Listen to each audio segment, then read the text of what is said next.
The Harp of India by Henry Louis Vivian Derozio, 1809 to 1831.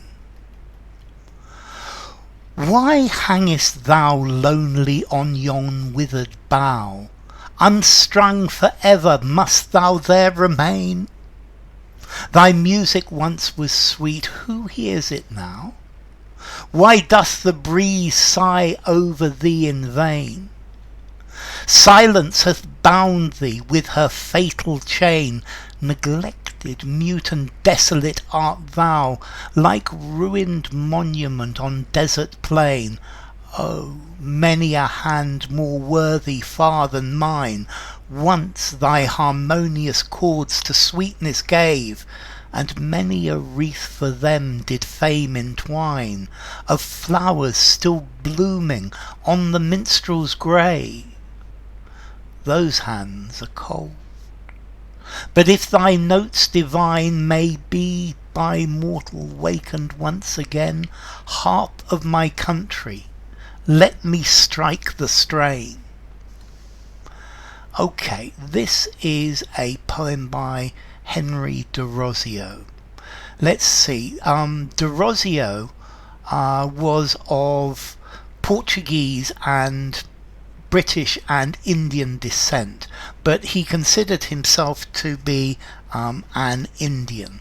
He was clearly a free thinker, and he was born in Kolkata, and he was very fond of the romantic poets. He was privately schooled, and when he was 14 he went to join his father's business, but he left that and started to become an educator, a teacher, and he is a very famous Indian poet who wrote in who wrote it in English.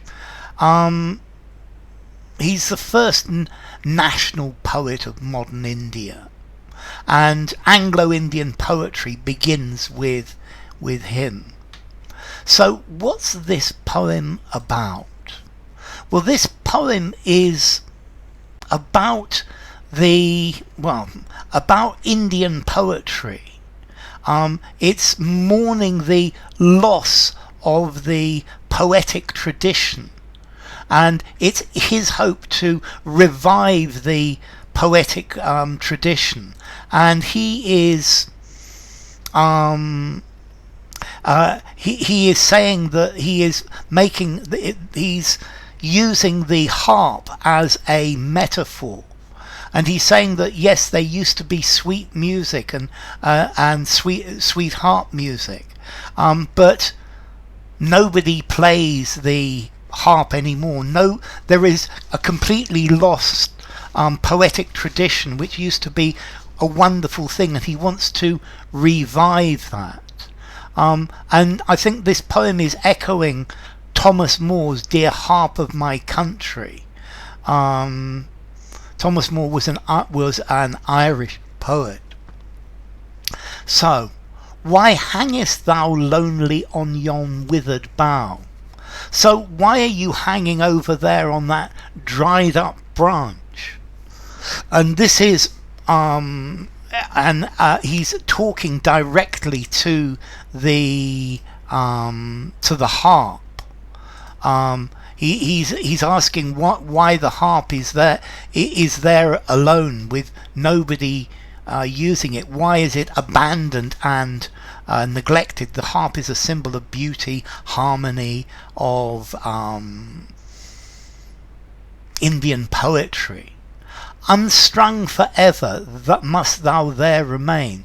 So you're going to stay there forever without the strings. You're never going to exist again.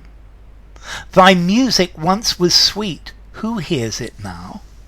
So the music from you, O harp, was sweet. The music was beautiful, but who hears that music now? Nobody hears this music now. And this is an apostrophe to the harp. He's talking to the harp. Why doth the breeze sigh over thee in vain? So why is the wind sighing when it blows over you? So he's saying this is a really sad thing. And I think this is echoing the state of his country, his desire to revive lost Indian culture, lost Indian music, lost Indian poetry. And this is a poem for his country to be free. It reflects Indian nationalism in the early 19th century. Silence hath bound thee with her fatal chain. So you're chained up to be silent forever. You're enslaved. Neglected, mute and desolate thou art, like ruined monument on desert plain. So nobody pays any attention to you. You're silent. You're desolate and alone, like a monument, a ruined monument in a desert. And this perhaps is reminds us of the poem of the sands and the statue looking out into the sands. O many a hand more worthy far than mine, once thy harmonious chords to sweetness gave. So many really good musicians played the harp, much better than me.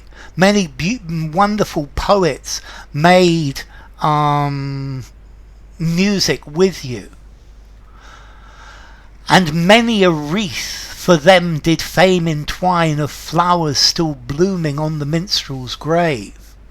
And fame, these people were famous, and there were wreaths put on their graves because these people were minstrels with this harp. They were really good musicians, and they were famous, and the flowers of fame were put on the minstrel's grave.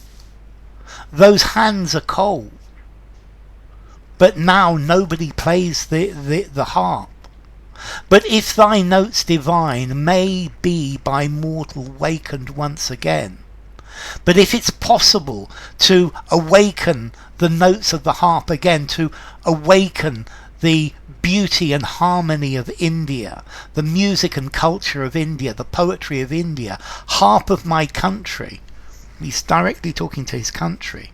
Let me strike the strain, let me be the one to play the harp. So it's a call to a revival of Indian culture. It's showing that the British rule has done away with Indian culture, and it's calling Indian people to revive their lost heritage. That they have been neglecting their own culture. The British rule has destroyed Indian culture, and they need to revive it. So, The Harp of India by Henry Louis Vivian Derozio.